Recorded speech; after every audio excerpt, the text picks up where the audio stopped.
Hey everyone, it's Dr. Rick, founder of Herbal411.com, and thank you for tuning in, and hopefully this gives you a little bit of a jump up or a boost as far as how to optimize on getting healthy in the short amount of time that we have for summer.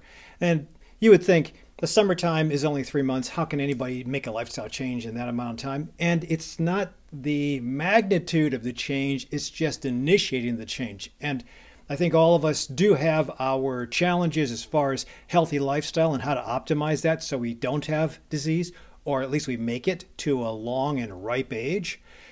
But sometimes crap gets in the way. And just as a reminder, I do see patients on my Herbal411 website. My practice is in Hoffman Estates, Illinois. It's also online virtually. I have people from around the world that see me in addition to local folks in the Illinois area.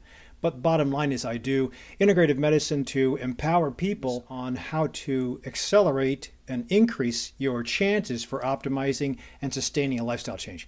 So having said that, today's lifestyle change is on utilizing cryotherapy for exercise and recovery. And I just did a video on cold immersion, and that is always a challenge to initiate, just because it's not fun to dive into cold and have that feeling. That's a diver's reflex. So this is just a water bottle that I found online, but it happens to be big enough so I can keep it in my hand. So a lot of the studies that I'll show you in the next couple minutes do limit the exposure of both hands to about 2.5 to 10 minutes. That's not much time. And I did do a video like this when I led a hike in the wintertime. What I would do, you can't be too cold because you'll clamp all the blood vessels up, but if you go back and forth, you might be able to lower temperature. It did give me a boost, so I was able to tolerate more walking, more hiking with weight. Now that could have been placebo, that could have been Hawthorne effect. Both of those are biased, but it doesn't matter if there's bias or there's placebo. I think that if it's something like this that doesn't cost you anything, it won't hurt because eventually this melts and you drink it as water, why not? Now, if something costs you a lot of money, if something is dangerous, I wouldn't do it. Again, take this information to your doctor, but if you don't have a doctor, again, see me at my Herbal411 website, and I can see how it will apply to your lifestyle and your changes. I usually will do this during an endurance workout. However, the data I'm going to show you says it does also help with increasing your power and your amount of repetitions with resistance training. So let me repeat that. If you apply this during your rest time, and if I do, say, a hike for about an hour, 2.5 miles an hour, I can be pretty spent. And depending on the temperature outside, I might just say, that's it, I'm not doing past 2.5 miles or 5 miles.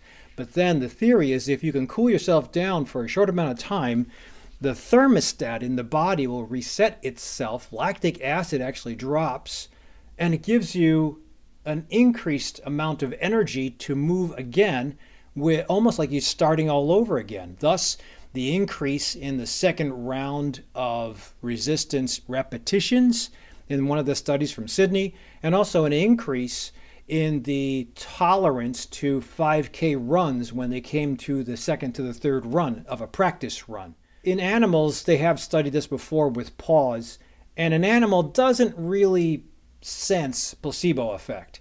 It can be there, but the objective is to figure out in animal studies, is something like palm exposure, cooling, helpful? And then again, what's even more interesting is what's the mechanism of action? The mechanism of action has to be something that's just theorized. But bottom line is the animal docs or the scientists did find an increase in rats going around the cage, the spinning cage thing, after applying cold to their palms, or their paws. And I think it was a 300% increase in duration and speed. So when you apply it to an animal, there is no placebo because you're not giving food, you're just letting them play on the hamster wheel.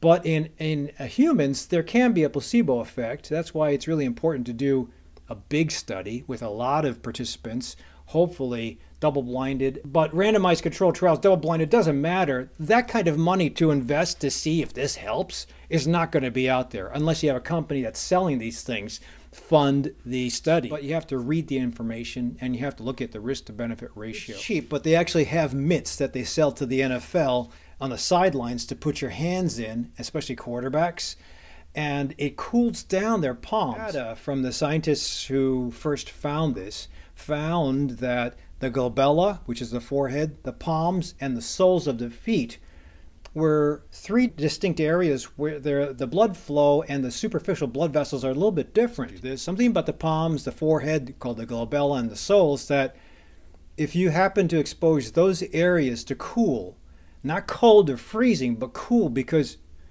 if you do it the right way, again, it drops your lactic acid, it increases your dopamine response, and it gives you more vigor to go forward, either more endurance or more repetitions. Again, for you guys, it would be, can I use this as a hack or to speed up my investment in the summer?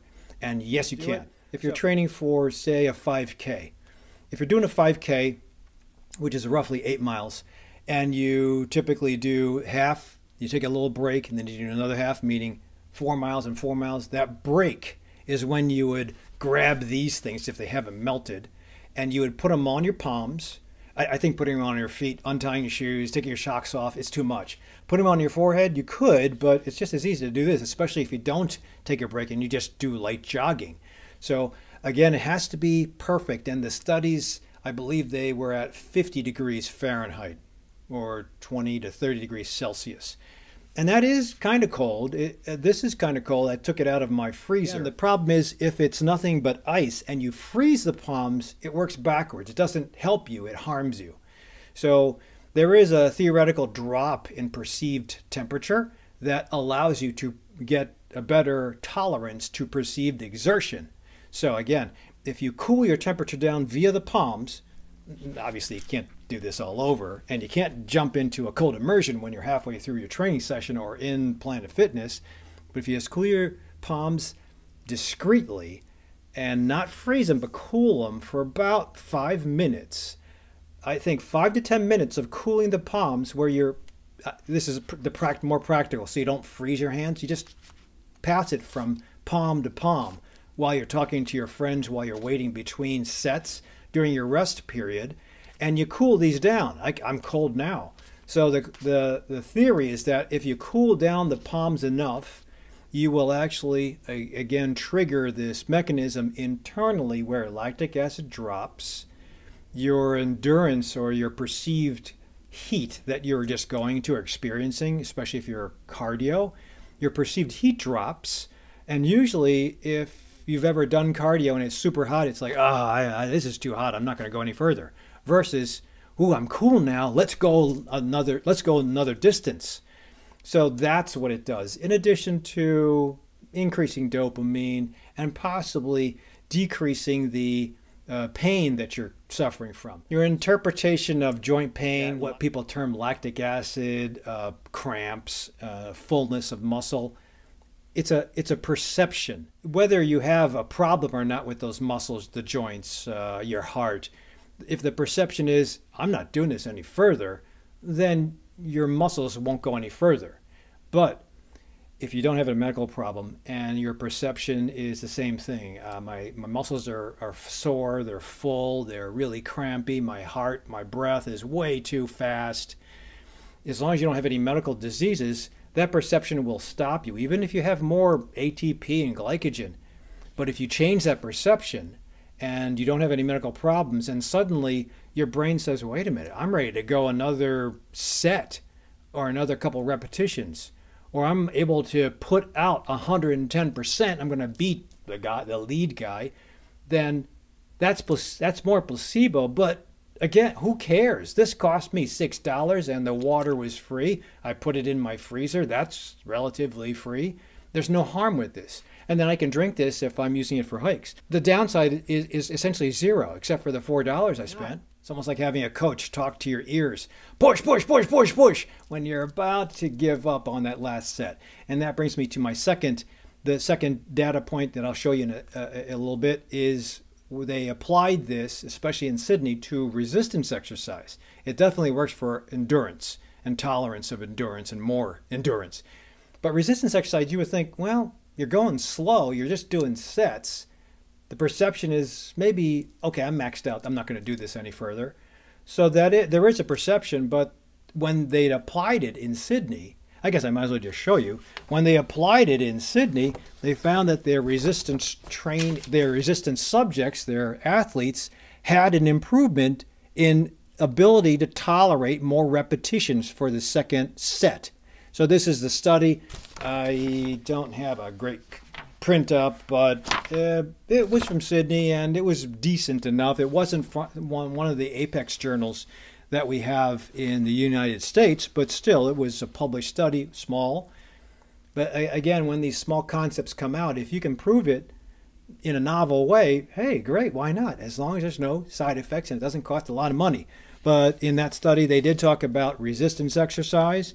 In this study, they talked about the use of the hand cooling with wheelchair athletes. So wheelchair athletes have to, with marathons, 5Ks, 10Ks, they have to go like this for the entire race. And they not only get fatigued all upper body, but they also have a lot of friction and a lot of fatigue in the hands.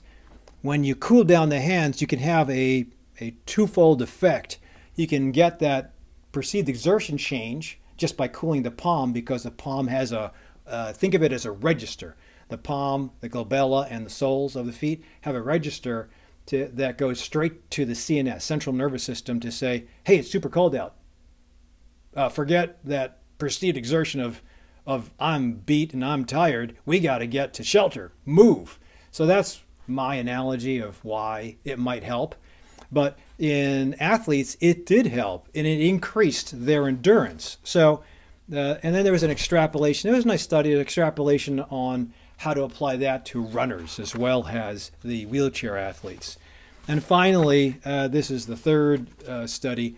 This study talked about how if you are an athlete in high school or college in the U.S., usually you'll know if you're a Division I or II. I've seen it in Division IIIs. I used to take care of Benedictine University, and we had a couple of ice tanks. So we would put some of the players in the ice tanks after training, after practice, after games. And you see these guys just sitting in an ice tank. Sometimes they wouldn't tolerate the ice tank and there wasn't enough room, so they would share it. Like a baseball player would put his elbow in there while another person would put their knee in there. So just to maximize on the use of the ice, a cold immersion whirlpool. But in those cases, I don't think there was any data saying why that helps. It just seems to help with the subjective response from players that are put into the tank. And again, it ain't gonna hurt. So, but the bottom line is that there was an improvement in the recovery rate after exposure to the cold. And again, that's not dumping the whole body into cold. That was just using this. So it's less painful than diving into cold immersion. And it's just having a sense of how do I keep this frozen all during my workout. And if you're working resistance and it takes you half hour or 45 minutes, this will stay. It'll melt and get a little soggy, but you can bring it out at the halfway point during your rest periods, and you can apply it, I would say 2.5 to 5 minutes. Worst case scenario, 10 minutes, but I don't like waiting that long between sets. And if you're a runner, I would say during your rehydration and or while you're cooling down, if you're doing far legs, you grab this out of your backpack and you just hold it and switch over from hand to hand. Again, using this and using two of these where it's directly touching your hand, I think if it's ice, you can tend to cool the palm down too much. If you cool the palm down too much, then you lose the signal. So if this is freezing cold, everything will vasoconstrict and there'll be a protective mechanism to stop frostbite from occurring to the hand. And that doesn't change, that becomes painful. So your perceived exertion gets worse. So it doesn't really help the mechanism. So that's why it has to be, again, this is hacking it, but it has to be a loose grip and passing it from side to side. That's my only answer for you. Sorry, I can't give you anything more definitive than that. But that way it stays cool, but it doesn't get frozen. So it doesn't cause constriction of blood vessels, but it does cause the perception of cool and cold without causing the constriction. And you'll have to play around with this. So since it's so innocuous, I would just say play around with how much, what you use, how long you keep holding on to it, and if it helps. If you're doing your workout and you do halfway through the workout, you do your passing of the cold for 2.5 to 5 minutes, or you're lucky enough to keep a ice bucket and you put your hands in the ice bucket, 2.5 is all you'll probably be able to tolerate. You can throttle that to see about how long it takes to cool down the palms before you notice an improvement in your tolerance to repetitions or your tolerance to faster intervals if you're doing cardio. And that could be running, swimming, rowing, or cycling. And again, the temperature you'll have to fine tune over the course of time just with trials. So temperature you can play around with, time of exposure you can play around with, and I think that ultimately the amount of exercise that you can throw in more aggressively will be your answer. So set a course for a couple of weeks, play around with the variables, and see if it helps you get to a higher level of performance. If this does help you, please put your comments in the comment section down below, and a thumbs up would help the algorithm for YouTube so I can do more of these videos to support my patients and the amateur active athletes to beat the diseases that they have. Please consider subscribing and sharing this with other people who are on the fence with goofy ideas, with smart ideas, with questions about what they're doing and if it's right or not. And I'll see you at the next video. Thanks for watching.